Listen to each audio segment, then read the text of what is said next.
to see today at the World Bird Sanctuary? We're going to see 4 different kinds of my favorite bird. I'm not going to tell you what it is, but they are Lolly's Place mascot. So enjoy our field trip at the World Bird Sanctuary, and thanks for joining us. What is a raptor? A raptor is a bird of prey, which means they hunt and eat other animals. Hi everyone, we're here at the World Bird Sanctuary, and today we're going to talk about some very special birds called owls. Now, owls are nocturnal raptors, and we're going to talk about what those 2 words mean. So a raptor is a bird that likes to eat other animals, so it is a carnivore, a meat-eating carnivore, and it has some very specialized tools that allows them to do that. The first thing that they have are their sharp talons. It's for grasping and holding on to the things that they want to eat. The next thing that they have is their beak. Allows them to rip and tear and get at that tasty, delicious food. But the other thing that they have are their eyes. Those big, huge eyes that are good for catching or for seeing the things that they want to catch. Now, the other thing that we're talking about is that they are nocturnal. And what that means is that they are awake during the nighttime and they're asleep during the daytime. Whereas we are diurnal, so we're awake during the daytime and we go to sleep at night, hopefully if mom and dad have you do that. Now, the first bird that we have here for you, the first special owl, is an Eastern Screech Owl, and this is Oliver. Oliver, being an Eastern Screech Owl, can be found in Missouri, and it is the smallest owl that you can see here year-round. Now, it's really hard to see this kind of a bird, partially because it is so small, and you can see Olive doing one of the things that they want in order to make themselves not be seen quite as much. So you can see that Olive is making herself very skinny. She's squinting those eyes, and she's trying to make herself look as small as possible. So that's one of the things that Eastern Screech Owls do in order to hide from things that want to eat them. But she's also doing a couple other things. You notice that those feathers that are sticking up on the top of her head are sticking straight up. If she were feeling perfectly comfortable and didn't feel like anything was going to eat her, then she would have those things called plumicorns laying down on her head. So she's got those sticking straight up. So she's trying to make herself look really skinny and look like a stick so that nothing is going to find her. And by squinting those eyes, it means that she is not going to be able to be seen quite as much because those eyes aren't going to be sticking out. Now, screech owls are very fun because they come in a couple of different colors, and we have some scientific words for that. The first is morph or phase, and that doesn't mean that they change colors. All that means is a fancy scientific term for color. Olive here is a gray phase screech owl, but they also come in a red phase. And even better, they come in one that's a blend of the gray and the red, which is a brown phase. And you will often see them here in Missouri as this gray phase because this coloration is meant to be their camouflage. We call that cryptic coloration. And because if you look around at the world around you and you look at the trees, you notice that the bark is gray in coloration, and there's dark parts to it and there's light parts to it. And all of the colors that she has on her helps her to blend into those surroundings so that she can't be seen. But if you were to go further south or further west, you might find more red phases because that's the color of the bark that they have there. So they can blend into their surroundings and they're not going to get eaten as much. Now, when we talk about screech owls, one of the things that we think about is, do they screech? Because why would you call them a screech owl if they don't screech? The funny thing is, they don't screech at all. They make a high-pitched trilling sound or a hoarse whinny that, if you listen to it, almost sounds like a tree frog singing in the night. So we're not quite sure they got the name screech owl, but they at least have some other calls that you can listen to that sound very much more pleasant than a screeching. But the last thing we're going to talk about screech owls before we let Olive go back to her home is we're going to talk about where they make their nests. They make their nests in cavities in trees. When we think about cavities, a lot of times we think about in our teeth. There's holes in our teeth and the dentist has to fill them in. Cavities in trees are the same thing. They're just holes in trees that are made by other animals. And what they do is they go in there and they will use some of the bark and some of the fluff of their feathers, and they'll just put that stuff down on there and they'll lay their eggs so that the babies are nice and safe in there.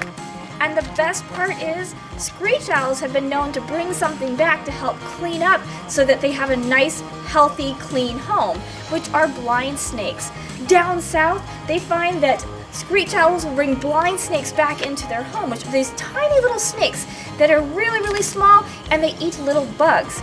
But the best part is that when those blind snakes are in that cavity nest, they're eating all the bugs and all the nasty things that are in there so that the babies can be healthier and they can fly out of their home as soon as possible. Now, I think Olive has done an amazing job, so let's say goodbye to Olive. What is a habitat? A habitat is the natural home or environment of an animal or plant. We are back with another special owl. This is Mouse, and she is a barred owl. This is another one of the owls that you can see when you are in Missouri, and it's one of the 3 most common owls found in North America. And of course, she's not even looking at you because she's doing something that owls are very famous for, which is turning their head around. And we'll talk about that feature a little bit later. But Mouse here, being a barred owl, can be found throughout all of Missouri, and the best place to find them is looking right here in the woods. They love what's called second growth forest because there's lots of habitat for them. Now, habitat means that it has a place where they have a home and where there's food and where there's safety for them. And Mouse here likes to eat a lot of different things. Some birds like to specialize in whatever it is that they're eating, but barred owls will eat everything from small mammals like mice and moles. They might eat some birds if they come nearby. They'll eat snakes or other reptiles and amphibians. But one of the things that barred owls are also known for is fishing. So it's not unusual to find a barred owl that is near a body of water like a lake or a pond, and there have been videos of them wading right into the edge of the pond, grabbing a fish and taking off with it. Now, one of the things that barred owls are most well known for is their call, which is, "Who cooks for you? Who cooks for you all?" And it is a sound that they'll make when they're trying to get the attention of someone else, like another girl owl or a boy owl, but they also make some sounds that sound almost like monkey calls because barred owls like to hang out with other family members. It's not unusual to find that barred owls are found in groups of 5 to 7, and all of them are related in some way or another.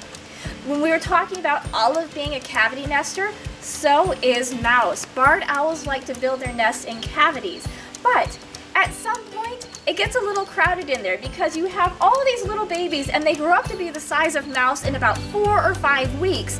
And then pretty soon, there's not as much room for all of those babies in that small cavity. So they'll jump out and go onto some of the tree branches. But sometimes they fall down, but it's okay. Don't worry about them. They do something that's called branching. What they do is they will get to the bottom of the tree and they'll use their beak and their talons and they will lumberjack their way up the tree until they can get to a branch, and then they'll hop their way back up into safety. So sometimes these birds can get themselves a little bit into trouble, but it's not a big deal because they know how to get themselves out of trouble. But one of the things that we love about Mouse is that she looks very soft and very fluffy. So that gives me a chance to talk about one of my favorite things about owls, and that's their feathers. Feathers are very special to owls because they're not like the other feathers that you're going to find on other birds. So as we look at Mouse, you're going to see that she's big and fluffy, and it's because those feathers are light. And the best part is they're soft. They're like velvet.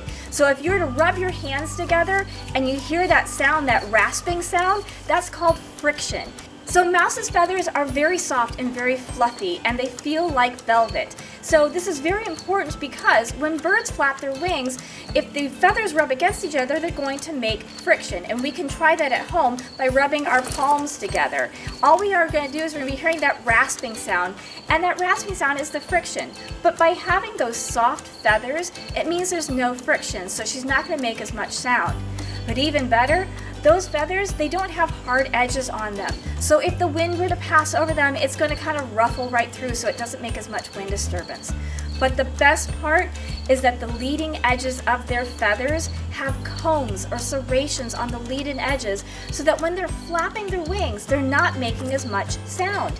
Now we can try this at home. I'm going to have all of you try it at home too.